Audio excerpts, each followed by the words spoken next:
नमस्कार दोस्तों, मेरा नाम है गौतम और यहाँ पे हम बात करने वाले हैं 7 ऐसे स्मॉल कैप फंड के बारे में, जिनमें आपको इन्वेस्ट करने से बचना चाहिए। अगर आपने ऑलरेडी इन्वेस्टमेंट कर रहा है, तो आपको अपना पोर्टफोलियो अभी एक बार रिव्यू करने की ज़रूरत है, एक बार चेक करने की ज़रूरत है। क्योंकि ये जो 7 स्मॉल कैप फंड बताए जा रहे हैं, ये सभी बैड स्मॉल कैप फंड हैं। इन्होंने जब से लॉन्च हुआ है, चाहे 10 साल हो चुके हों, चाहे 12 साल हो चुके हों, चाहे 8 साल हो चुके हों, इन सभी स्मॉल कैप फंड को इन्होंने कभी भी अपने बेंचमार्क को और अपनी कैटेगरी से ज़्यादा रिटर्न बना के नहीं दिया है और इनका एसेट अंडर मैनेजमेंट भी कुछ खास अच्छा नहीं रहा है। तो अगर आप इन सभी म्यूचुअल फंड स्कीम में इन्वेस्टमेंट कर रहे हैं, तो प्लीज़ एक बार ये वीडियो पूरा ज़रूर देखिए एंड अपने पोर्टफोलियो को रिव्यू कीजिए।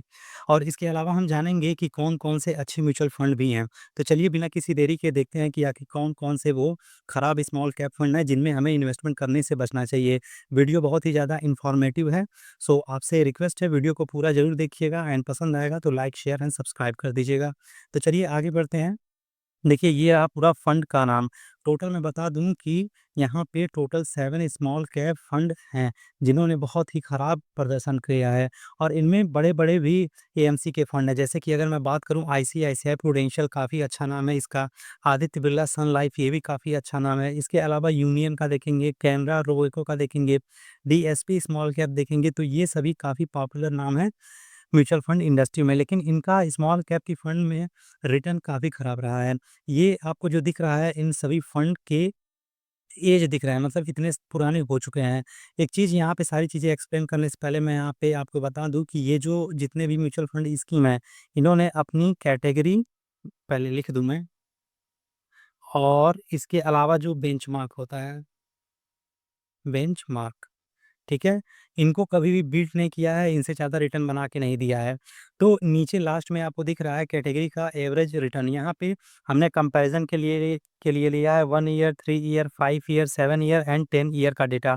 जैसे कि अगर मैं डीएसपी स्मॉल कैप फंड की बात करूँ, 12 साल इस फंड को लॉन्च हुए हो चुके हैं। 3 साल में इसने रिटर्न दिया है 21%, जबकि इसका कैटेगरी एवरेज रिटर्न 21.03% है। 5 ईयर का डेटा देखिए, 27% इसने दिया है, जबकि इसके कैटेगरी एवरेज ने 29% दिया है। वहीं अगर आप देखते हैं 7 साल का डेटा, तो 7 साल में जो कैटेगरी एवरेज है 21.33 है, जबकि इसका 21.60 है। तो यहाँ से केवल आप देख सकते हैं कि 0.27% यहाँ पे ज़्यादा है। तो इतना बीट करना कोई बहुत बड़ी बात नहीं है, मैं इसे नेग्लिजिबल ही समझूँगा। लेकिन वही 10 साल का आप रिटर्न देखिए, तो कैटेगरी एवरेज का 18.14 है, इस फंड का 17.34 है।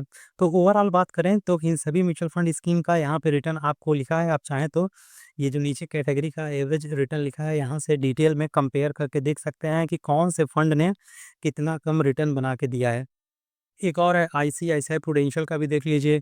10 साल का डेटा देखेंगे तो कैटेगरी का एवरेज रिटर्न स्मॉल कैप में 18.14 है, जबकि इस फंड का 17.20 है। हालाँकि अगर आप देखेंगे, 7 साल में इसका प्रदर्शन 22.60% का निकल के आया है, जो कि लगभग-लगभग 1 डेढ़ % ज़्यादा है कैटेगरी एवरेज से। लेकिन लॉन्ग टर्म में इसका रिटर्न बहुत ज़्यादा अच्छा नहीं रहा है, क्योंकि अगर पिछले 3 साल का देखिए तो खराब रिटर्न रहा है, पिछले 5 साल का देखिए तो भी खराब रहा है। तो ओवरऑल अगर मैं बात करूँ, ये जो 7 म्यूचुअल फंड स्कीम हैं, ये पुअरेस्ट म्यूचुअल फंड स्कीम है स्मॉल कैप की कैटेगरी में, या फिर कह सकते हैं कि इनको हमें अवॉइड करना चाहिए। इसमें इन्वेस्टमेंट करने से पहले हज़ार बार सोचना चाहिए।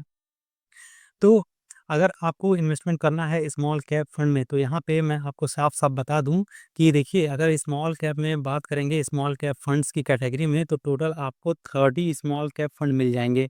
जिसमें से अगर मैं गुड की बात करूँ कि मतलब कितने अच्छे हैं, तो गुड की कैटेगरी में लगभग आपके 8 स्मॉल कैप मिल जाएँगे। बाकी 7 यहाँ पे देखेंगे जो बैड हैं, मतलब कि बिल्कुल ख़राब हैं, इनका प्रदर्शन अच्छा नहीं है। और 2 स्मॉल कैप अभी पिछले 5 से 6 साल में और ख़राब चल रहे हैं, तो उन दोनों को भी मैं ऐड करूँगा। तो अगर मैं कहूँ, तो total bad mutual fund scheme कितने हैं, या फिर ख़राब, या फिर जिनको अवॉइड कर देना चाहिए, तो उनकी संख्या 9 है। इसके अलावा अदर जो बच गए हैं, ये 9, 8, 17 हो गया। बाकी जो 13 स्मॉल कैप बच रहे हैं, वो अभी न्यू हैं, मतलब कि उनको लॉन्च हुए 2 साल, 4 साल, 5 साल ही हुए हैं, तो उनका बहुत ज़्यादा डेटा अवेलेबल नहीं है, इसलिए यहाँ पे उनको शामिल नहीं किया गया है। एक चीज़ और मैं बता दूँ कि इनको फ़िल्टर करने के लिए हमने जो क्राइटेरिया लिया है, एक तो उनका रिटर्न हमने लिया है मतलब कि 1 से लेके 10 साल के बीच में। दूसरा, कम से कम ऐसे म्यूचुअल फंड स्कीम को हमने इस लिस्ट में शामिल किया है जिनका जो ऐज है कम से कम 5 ईयर प्लस रहा है। इस वजह से हमने ये सारे म्यूचुअल फंड स्कीम को यहाँ पे सेलेक्ट किया है जो बहुत ही खराब हैं मेरे हिसाब से। तो अगर आप इन्वेस्टमेंट कर रहे हैं तो इन म्यूचुअल फंड को अवॉइड कीजिए। अगर ऑलरेडी इन्वेस्टमेंट करके बैठे हैं तो कोशिश कीजिए, मौका मिले तो इनसे स्विच कर जाइए। अगर 1 साल, 2 साल, 3 साल हुआ है तो आपको एक बार स्विच करने के बारे में ज़रूर सोचना चाहिए। तो आई होप सारी चीज़ें यहाँ पे आपको क्लियर हो गई होंगी कि स्मॉल कैप की कैटेगरी में कौन-कौन से म्यूचुअल फंड में हमें इन्वेस्टमेंट करने से बचना चाहिए और कौन-कौन से म्यूचुअल फंड स्कीम में हमें इन्वेस्ट करना चाहिए। वीडियो की स्टार्टिंग में मैंने पहले ही बोला था कि यहाँ पे मैं अच्छे म्यूचुअल फंड स्कीम के बारे में बताऊँगा जो कि मैंने ऑलरेडी इस चैनल पे अपलोड कर रखा है।